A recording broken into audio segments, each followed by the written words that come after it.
Oi pessoal, tudo bem? Então a gente está vendo um pouco sobre teoria da relatividade e as suas diversas aplicações na astrofísica. São muitas, né? A gente chama essa área de astrofísica relativística. E a gente estava vendo, então, vi um pouquinho algumas noções bem elementares de teoria da relatividade especial, teoria da relatividade geral e buracos negros. A gente estava olhando um pouquinho, né, que chama bastante atenção na aula passada. Nessa aula agora eu quero falar um pouco sobre os buracos negros, mas num aspecto mais observacional. Então eu quero dar uma olhadinha mais para questões observacionais, inclusive de comprovação da existência dos buracos negros, porque a gente viu que eles têm uma série de coisas estranhas, esquisitas, digamos assim, né, que acontecem com eles. E a gente pode ficar se perguntando, tá, a teoria é bem estranha, tem muita coisa esquisita, né, como eu disse, mas como é que a gente observa mesmo esses objetos? Que tipo de dados realmente nós temos sobre os buracos negros? Se é que a gente sabe que eles realmente existem. E a gente sabe sim, é comprovado que eles existem. Vou mostrar alguns dos experimentos que comprovam a existência dos buracos negros para vocês. Mas antes, é importante a gente dizer que tem tipos de buracos negros. Dois tipos principais. O primeiro tipo de buraco negro, e que é muito comum no universo, é o tipo de buracos negros que chama estelares. Os buracos negros estelares, a gente já viu um pouquinho sobre eles, quando a gente falou sobre a morte das estrelas, né? Nós vimos que estrelas muito massivas, em torno de 20 vezes a massa do Sol para mais, quando morrem, se transformam em buracos negros. Como eu expliquei naquela aula, a gente não tem um valor exato, bem determinado, porque depende de vários fatores. Mas é em torno disso, em torno de 20 vezes a massa do Sol, vão se tornar buracos negros, tá? Todos os buracos negros que nascem de estrelas dessa maneira são chamados de buracos negros estelares. A principal característica deles é que a massa deles é da ordem da massa de uma estrela. Então tem massas aproximadas de massas estelares, massas típicas e massas estelares. A gente tem muitas observações desses sistemas. Esses buracos negros com massas estelares acontecem em abundância na nossa própria galáxia e em outras galáxias. Claro, né? Você pode imaginar que se eles se originam da morte de estrelas massivas, e como a gente viu na parte de estrelas muito massivas vivem pouco, e a nossa galáxia já é bem velhinha, então, a nossa galáxia está forrada de buracos negros estelares. Aliás, não só a nossa galáxia, outras galáxias também, tá? Mas na nossa galáxia a gente tem muitos e a gente consegue observar esses objetos. A principal maneira da gente observar os buracos negros estelares é em sistemas binários, é o mais fácil. Sistemas binários são sistemas em que uma estrela, podem ter duas estrelas em órbita uma da outra, sistemas duplos, né? A gente já viu um pouquinho sobre sistemas múltiplos de estrelas também, né? A gente estava estudando sobre gravitação, a gente viu um pouquinho sobre isso, tá? Então, nesses sistemas binários, acontece que se formam duas estrelas, as duas estrelas, uma está orbitando a outra, e elas se formaram, cada uma com a sua massa, uma massa diferente, elas não precisam e nem tem motivo para que as duas tenham a mesma massa. Então, cada uma evolui numa velocidade diferente. Quando uma das estrelas é muito massiva, ela evolui bem rápido e morre rápido, né? Morre jovem, e pode se tornar um buraco negro depois da explosão de supernova. E isso acontece enquanto a outra estrela ainda está ao redor dela, na sua fase adulta. Então, quando uma das estrelas se transforma no buraco negro, você tem um sistema duplo, um buraco negro e uma estrela normal, na sua vida, na sua fase de adulto. Esses sistemas são sistemas binários, tá? Eles muitas vezes se apresentam para a gente dessa maneira. Se as duas estrelas estavam próximas, viviam, né, próximas uma da outra, esses sistemas binários, eles formam um disco de acréscimo. Isso acontece porque o buraco negro que se formou aqui, ele puxa a matéria da estrela do lado. E essa matéria da estrela do lado que você está vendo, ela está sendo arrancada aqui da outra estrela pela força da gravidade e vai caindo na direção do buraco negro. Mas como ela cai nessa direção aqui, como ela cai num vetor, né, de direção aqui, olha, deixa eu aumentar a largura aqui da minha linha, tá? Deixa eu ver, não tem nenhuma cor melhor aqui para destacar isso. Vou tentar usar essa daqui. Como ela está caindo nessa direção, ela não está caindo diretamente na direção do buraco negro, que é a direção que une o centro das duas estrelas aqui, tá? Deixa eu aumentar aqui, a minha linha não ficou muito boa, não. Seria a linha que une as duas estrelas, né? Então ela não está caindo bem nessa linha. Então a matéria está caindo numa linha diferente. Então como ela cai numa linha diferente de movimento, essa matéria ela vai espiralar em torno do buraco negro até cair aqui, na direção do buraco negro, tá? Então ela vai fazer esse movimento aqui, tá? Nesse movimento, ela forma esse disco de acréscimo que você está vendo aqui. Então, é formado esse disco de acréscimo, que é material da estrela que está girando e vai caindo sobre o buraco negro. Esse ponto brilhante aqui, ó, chama literalmente ponto brilhante, né, em inglês bright spot, é o ponto onde a matéria da estrela colide com a matéria que já está no disco. Essa matéria que está caindo aqui no disco, ela ia ficar espiralando eternamente, ia ficar girando eternamente em torno do buraco negro, se algo não tirasse movimento de rotação dela. Então, o que acontece aqui é que há um atrito entre as camadas internas, que giram numa velocidade, e as camadas mais externas, que giram em outra velocidade. Então, as velocidades são diferentes, há um atrito entre as duas camadas. Esse atrito joga uma parte do material para dentro, ele tira a rotação do material, né? E ele vai caindo na direção do buraco negro. Por causa desse atrito, esse material esquenta, e esquenta muito, tá? Esquenta muito. Quando ele esquenta, ele irradia luz, você está vendo aqui, né? Então ele vai irradiando luz aqui. As partes internas o material esquenta mais, nas externas ele esquenta menos. Então, nas partes internas ele irradia luz mais energética, nas partes externas luz menos energética. Essa luz é observada por nós. Então, quando a gente está aqui da Terra, a gente não observa o buraco negro diretamente, mas a gente observa o brilho da estrela que a gente chama secundária e da estrela primária, que no caso é o buraco negro, tá? Então a gente observa a luz desse sistema, tá? E esse sistema brilha bastante, a luz que ele emite é bastante brilhante. E ele emite, como há esse atrito, né? E esse atrito aumenta à medida que se aproxima do objeto central, no caso um buraco negro. Esses sistemas costumam emitir muita luz em raio-x, tanta energia liberada, tá? E para liberar a luz em raio-x, a matéria precisa espiralar bem próximo do buraco negro. Se fosse uma outra estrela, às vezes acontece eu ter outra estrela aqui, tá? Não é porque é um buraco negro que está roubando matéria.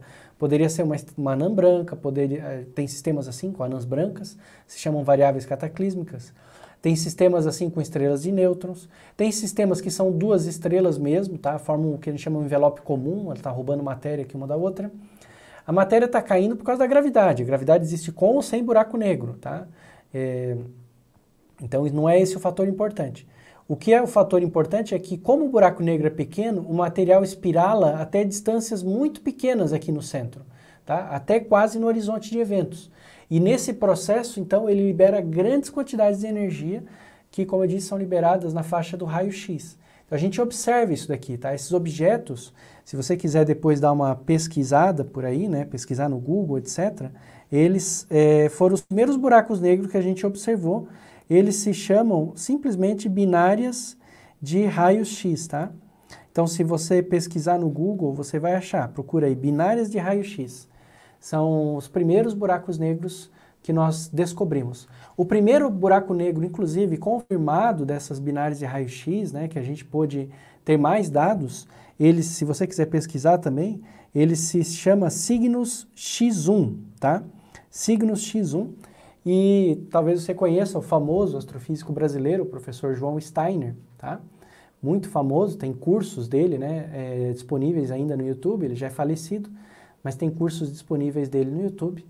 E o Steiner, ele foi uma das primeiras pessoas a trabalhar com o signo X1, tá? Então, ele fez a tese dele, né, sobre esse objeto e tal, bem interessante.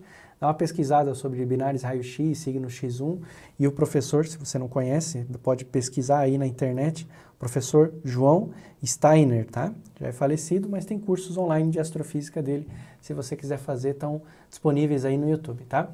E essas binárias de raio-x são as primeiras confirmações que a gente teve de buracos negros. A gente sabe, como eu dizia, que é um buraco negro. Por quê? Porque não tem como liberar raio-x, essa radiação tão energética, a menos que o objeto central seja muito compacto. Porque se for um outro objeto, uma estrela, o gás vai cair na estrela antes de estar circundando com tanta liberação de energia e não vai liberar em raio-x, tá? Mesmo se for uma estrela morta, como uma anã branca, né, que é pequena, tem o tamanho da Terra, também não vai liberar em raio-x essa radiação. Tem que ser muito compacto o objeto para isso acontecer. Esses são buracos negros estelares. Os buracos negros estelares são muito abundantes na galáxia, tão abundantes quanto as estrelas de alta massa. Então, tem por todo lugar na galáxia e a gente conhece muitos deles. Os outros tipos de buracos negros importantes são os buracos negros que a gente chama de supermassivos. Os buracos negros supermassivos, como o nome diz, têm uma massa super grande, supermassivo, né?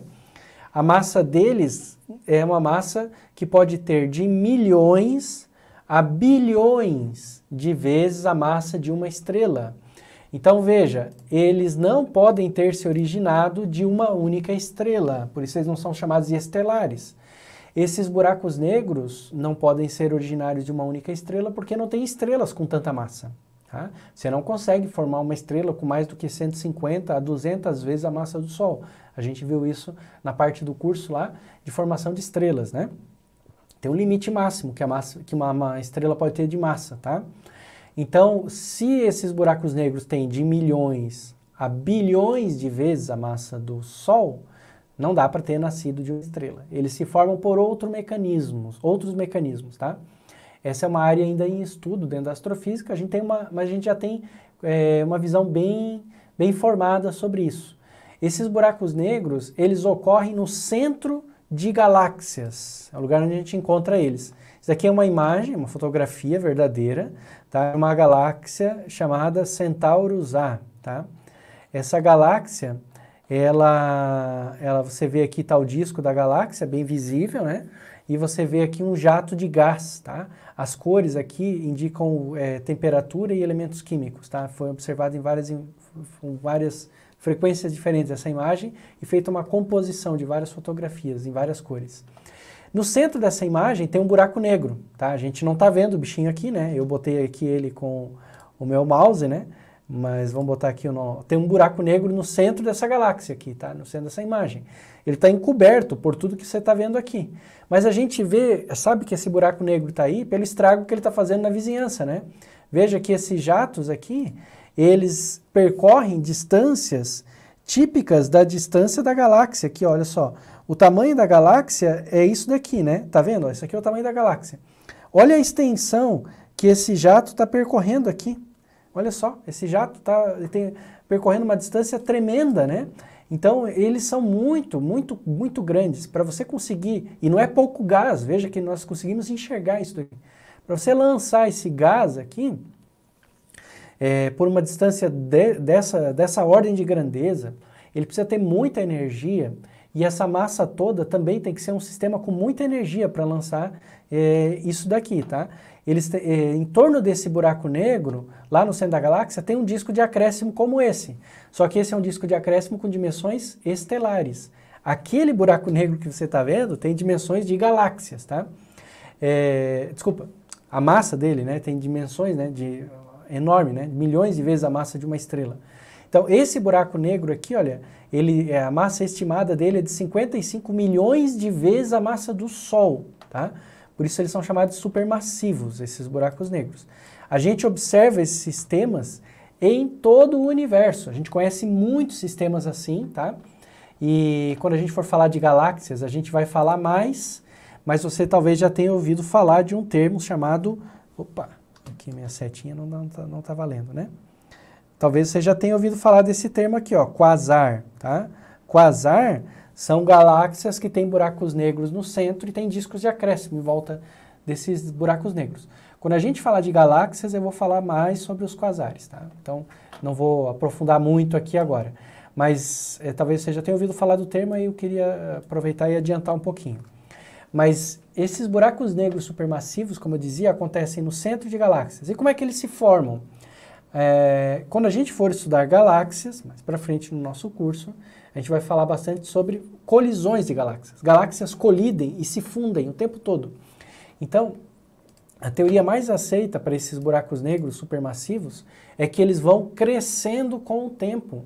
À medida que as galáxias vão se colidindo e se fundindo, os buracos negros que estão no centro também se fundem e vão aumentando de tamanho, tá? Daqui a pouquinho ainda nesse tema aqui eu vou falar das ondas gravitacionais e vou falar da prova experimental disso, de que isso acontece, tá? Nós temos muitas provas experimentais disso. Mas então essa é a teoria, eles vão aumentando de tamanho à medida que as galáxias vão envelhecendo, tá? Por isso eles vão ganhando massa, ganhando massa, ganhando massa e vão ficando tão grandes assim, tá? Então tem buracos negros enormes. Como é que a gente pode observar esses buracos negros? Tem muitas maneiras para observar esses buracos negros, tá? Realmente dá para ter um curso só sobre buracos negros, de tantas técnicas observacionais, tantos detalhes interessantes, impressionantes sobre os buracos negros. Mas, basicamente, a ideia sempre que está por trás é a seguinte: se a gente olha para o buraco negro, a gente não vê nada, como nessa imagem aqui, tá? A gente não vai ver nada porque nada escapa ali do buraco negro. Então, é realmente completamente negro, perfeitamente negro, tá?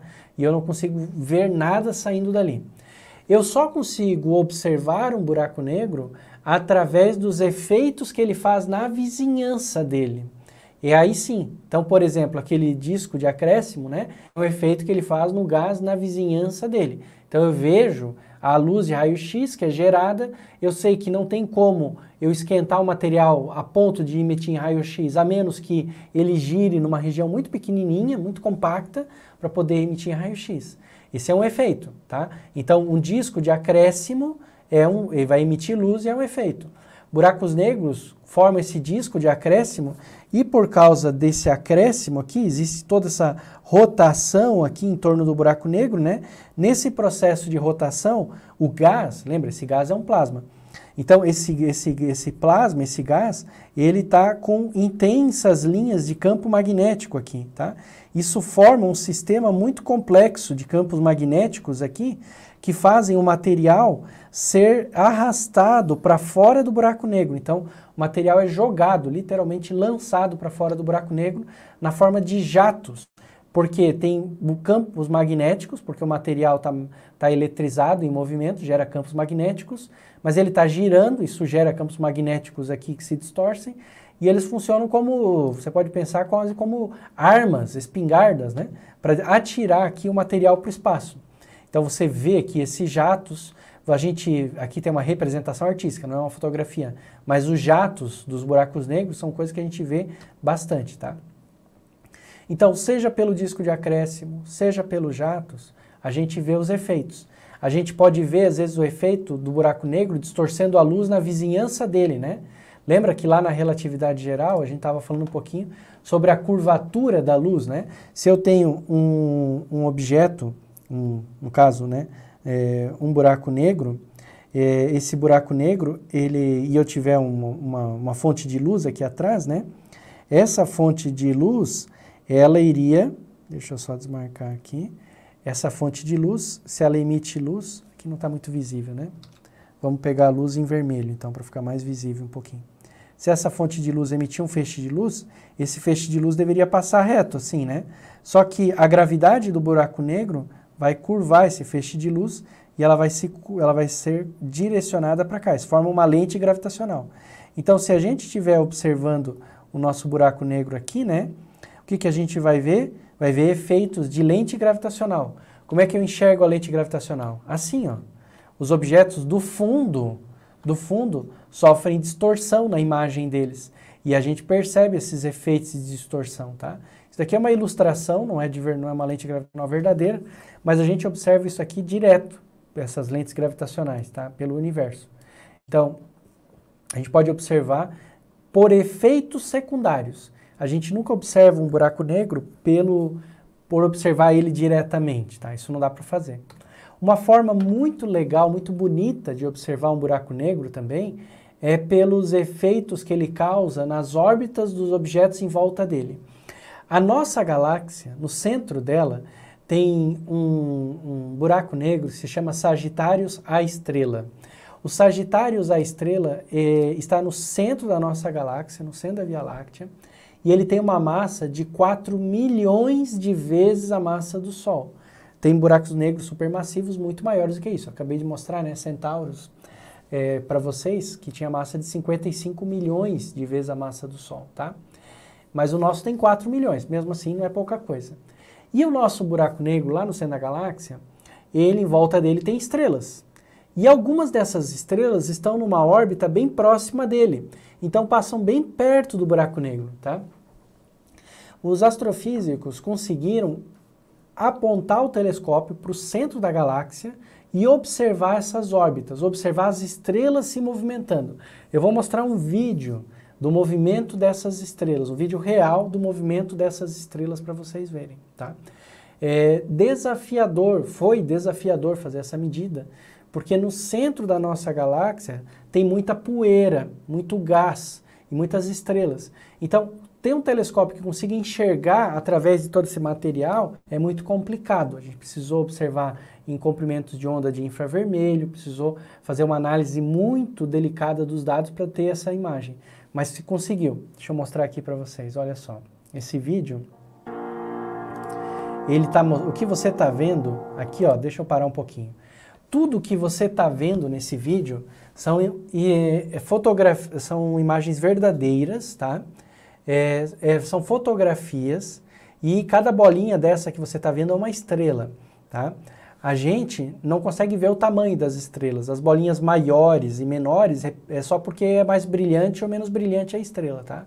Mas você está vendo as estrelas. Essas fotografias que você está vendo são uma sequência de fotografias que montada formam um filme. A gente faz uma fotografia hoje, pá, tá aí a foto que você está vendo. Espera passar um tempo, uma nova foto, pá, as estrelas se movimentam um pouquinho. Espera passar mais um tempo, pá, outra foto, as estrelas se movimentam mais um pouquinho. E assim a gente pode ir colocando uma foto atrás da outra e formar um filme, né? Um filme desse movimento. E estudar o movimento para determinar a órbita dessas estrelas. E olha só o que aparece. Olha só, uma estrela ali no centro, ó, dá uma volta super rápido, ó, tá vendo? Olha a volta que ela dá. Tá vendo? E em torno temos outras estrelas. Ó.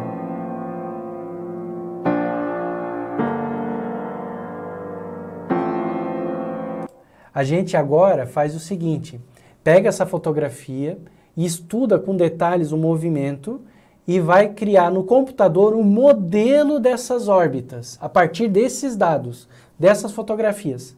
O que você está vendo agora é um modelo computacional de como devem ser os movimentos ali no centro. Temos diversas estrelas, isolamos aquela que dá um movimento mais rápido, tá? Observa que ela vai fazer uma órbita. E observa aqui no canto esquerdo, né? O que você está vendo ali, por exemplo, agora está aparecendo 1999,45. Isso é o ano de 1999. Ponto 45 é a fração do ano, ou seja, quase na metade, perto da metade do ano, tá? Embaixo, você está vendo uma velocidade em quilômetros por hora, é a velocidade da estrela. Mais embaixo ainda, você está vendo um 0,45% da velocidade da luz. Então, ela significa que ela está a 0,45% da velocidade da luz. Ela anda bem rápido, essa estrela. Observa o que acontece na órbita dela quando ela vai mudando de posição.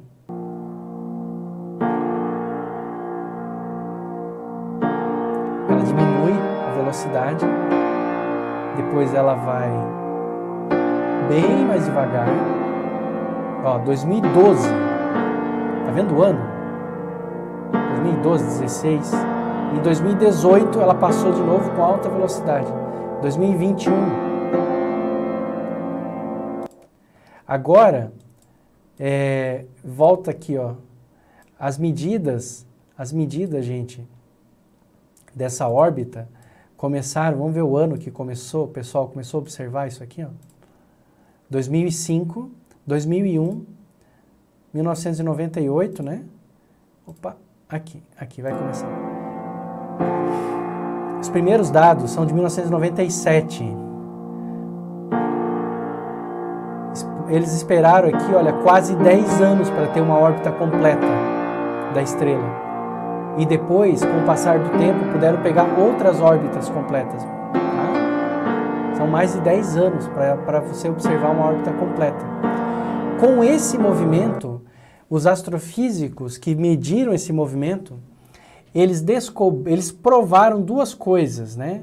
Eles provaram, primeiro, que existe um buraco negro no centro da nossa galáxia, Sagitários A estrela se chama.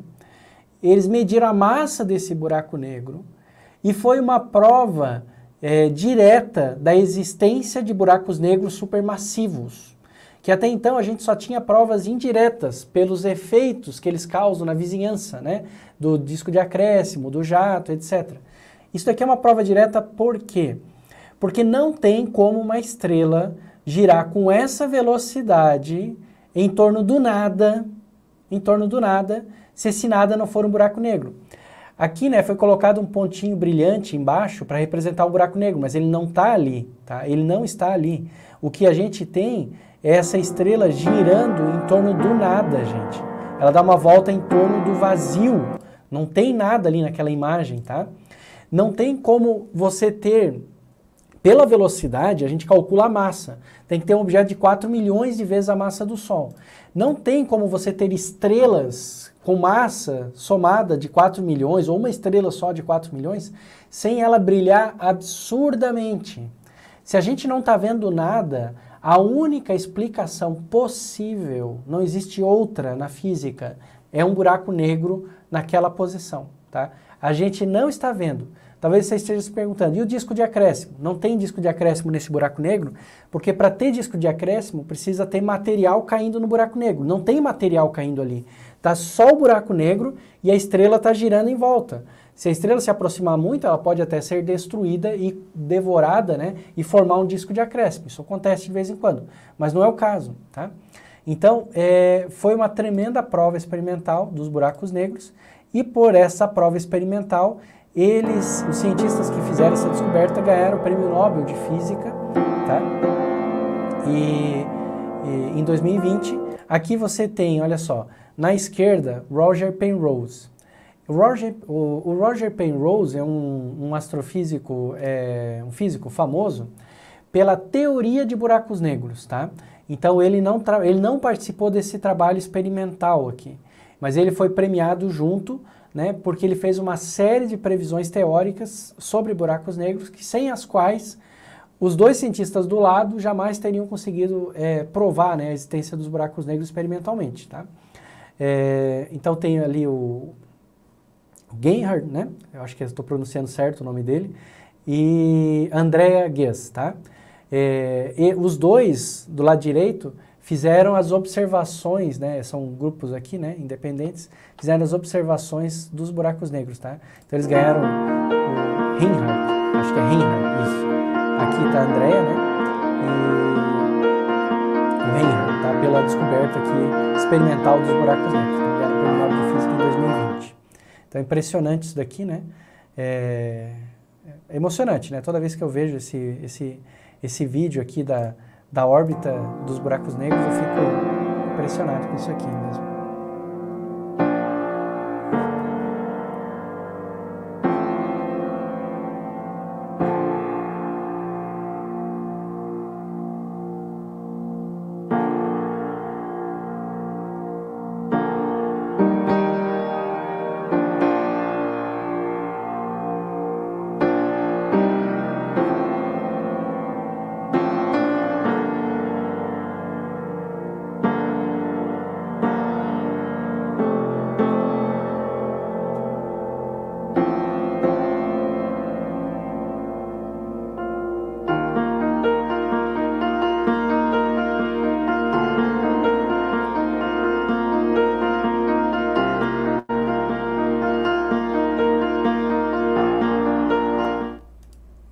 Então, realmente é impressionante isso aqui.